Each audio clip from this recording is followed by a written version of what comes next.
Hey, hi, and hello, everyone. Anthony Fantano here, internet's busiest music nerd. I hope you are doing well. Let's talk about the wild world of crypto here with this article from Pitchfork. Shout out to Pitchfork. Lil Yachty, Soulja Boy, Neo, Akon, and more charged by SEC for illegal cryptocurrency promotions. Other celebrity and internet figures mentioned in the subhead. Basically promoted securities without disclosing their compensation. Not good. Before we talk about all this crap having to do with fake money, let's talk about some real money, which you could put along with cards in a wallet. Yes, our continued sponsor, the good people over at Ridge, making these awesome, amazing, fantastic, stellar, minimalist wallets that fit nicely in that front pocket. Hit up the link down below. Promo code MELON.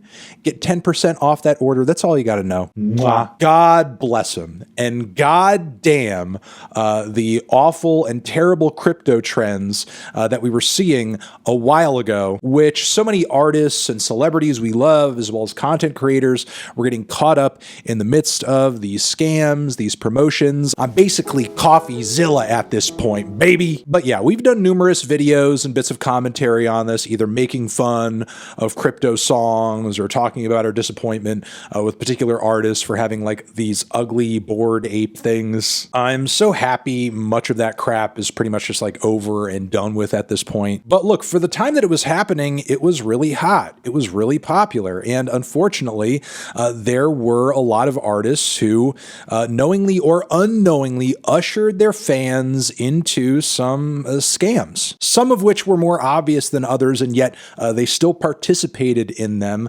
I want to see what exactly the punishment for this illegal activity is from the SEC here. The artists were accused of accepting money to tout the crypto asset securities Tronix and BitTorrent without disclosing that they were paid to do so or the amount they received. Other celebrities charged include Jake Paul, Lindsay Lohan, Austin Mahone. With the exception of Soulja Boy and Mahone, each agreed to pay more than $400,000 in disgorgement, interest, and penalties to settle the charges without admitting or denying the SEC's findings. So basically, they paid this money for there not to be an investigation to further find legal issues beyond just not disclosing what they made off of these promotions, which is important to note because there could be varying degrees of legal activity going on between each person being named here in terms of involvement, in terms of knowledge of these crypto scams. But yeah, taking all that money and then not disclosing it is a pretty dumb and lazy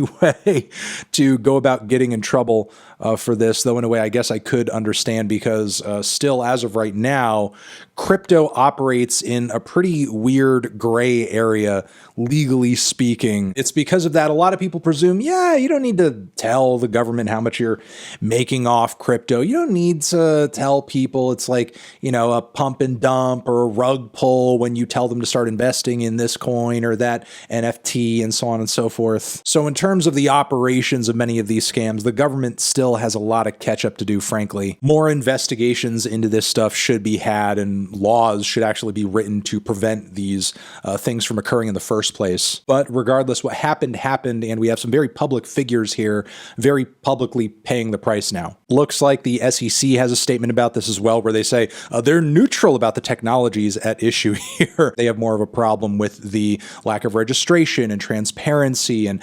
validity to the securities being sold in these instances. Look, if this proves and shows anything, it's that these days in the internet age, musicians, content creators, anybody operating in terms of just putting out something on the internet for people to consume, we're not all that different in terms of we have audiences, we have crowds of people paying attention to what we do, and because of that, we have sway and influence with those audiences, which as content creators, regardless of what that content is, we use to our advantage in terms of like, hey, I'm coming out with this new thing, you should check it out. And because our audiences love what we do, they often do that, which is cool. It's great. That is how the creator and audience relationship should work. But sometimes, and I have done this, lots of content creators do this all the time, there are companies who sort of see what I or somebody else has going on and they say, oh, cool, they have a connection with their audience, and I am selling a product that could potentially appeal to that audience. Let me approach this content creator to pitch it to their audience to see if they'd be interested in it. And of course, if they do this pitch, we will have a monetary exchange, which is fine and is great as long as the endorsement of that product is authentic and the product that is being endorsed is valid, it's legitimate, it's safe, it's not a ripoff, it functions, and it essentially is what it is claimed to be. Call it an integration, call it an endorsement deal, call it whatever. And look, celebrities have been doing these things long before the internet age existed. But when it comes to this crypto stuff, the NFTs, the coins, the this, the that, it's not the same thing as endorsing a soda. It's not a Pepsi commercial. Even though a lot of musicians and public figures and internet personalities would like to think and pretend it is, it's not the same. There's not a legitimate product being exchanged for here. So when getting approached from now into the future by company A, B, C, or D, you should do your due diligence as a creator, as a whoever. Make sure that what they're selling and what they're offering is real. Is it an actual product? Does it work? Is it quality? Do they have a track record of working with other people in legitimate forms and fashions? How does the stuff you're telling me to pitch to my audience work exactly? If you're not wondering this, if you're not asking these questions before you involve yourself in such a deal, then you probably shouldn't be taking these deals, man, honestly. Because truth be told, I've had offers from some of these companies as well, some of these various crypto whatevers, and they didn't look above board. They didn't look good. They didn't look very reputable. And it was a lot of money too. It was a lot of money. Money I would have loved to have had in my pocket, but from what they described, they did, and they would be offering, it just didn't seem